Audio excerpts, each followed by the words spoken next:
If you don't care about these people, that's fine with me, ma'am. That's pretty insulting. Certainly is. Where do you come off? Hi, Mr. McCain. I mean this with all due respect, sir, as an elected official for our country. We, the people, elected you to be representative of the people and against this and for this great nation.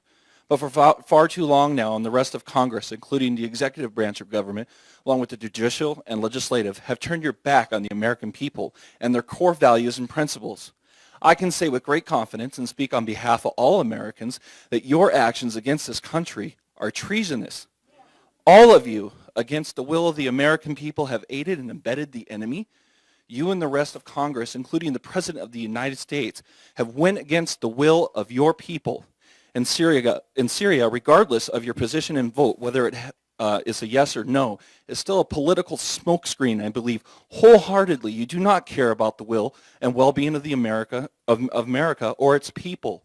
You lied to the American people about the chemical attacks in Syria. The American people know that it was our government that is most likely responsible. There is strong evidence, including video, that these attacks were carried out by Al-Qaeda. And you advocate starting a war, even maybe world war, by taking the same attack and blaming it on Assad.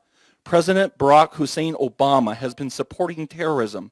The United States has been funding and aiding organizations, including the Muslim Brotherhood and Al-Qaeda, for many years now. The same enemy we're supposed to be defeating on the battlefield. At least one country in this world stood up against this government terrorism that you guys support in Egypt, the people of Egypt throughout Mohammed Morsi, which Obama supported as well, as countless Christians have lost their lives under evil people such as this. You swore an oath to protect us and protect from all enemies, both foreign and domestic. The simple irony is the domestic enemy now in this country is the people and government of the United States. And McCain and you and the rest of our leaders are accountable for their actions. It's too bad someone like me is not in office to hold you accountable, because if I was in a position of power or authority, I would have you all arrested and tried for treason against my country under the grounds of 18 U.S.C. 2381 treason U.S. Code. Whoever owing allegiance to the United States levies war against them or adheres to their enemies, giving them aid and comfort within the United States or elsewhere, is guilty of treason. That is the code. The American people are sick of it. This country rose up against you recently. The ratio, hang on, I have a right of free speech. I can finish. The American people opposed the going to war with Syria, which includes many Marines and other veterans by the thousands, was 499 to 1. That is 99% of the people of this country. So if you and the rest of this government are truly for the American people and representatives of us, I suggest this time you listen, because nobody wants another war or strike in Syria or anywhere else. Bring our brothers and sisters home.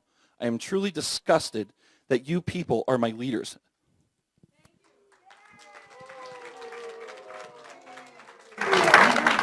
Well, sir, I look forward to you running for office. Nobody's preventing you from that, even in this treasonous country. Register, I don't know if you're registered to vote or not, and run for office, and we'll be glad to put you to the up for the voters and have their opinion. I put myself up to the voters now 8 times, and except for deviation on the way to the White House, they have approved of my performance, and yet, and I understand that there's a great deal of controversy about some issues, but honestly, sir, when you say that we are guilty of treason, that is something that, frankly, I can't dignify with a response. I can't respond to a charge like that because it would be beneath me.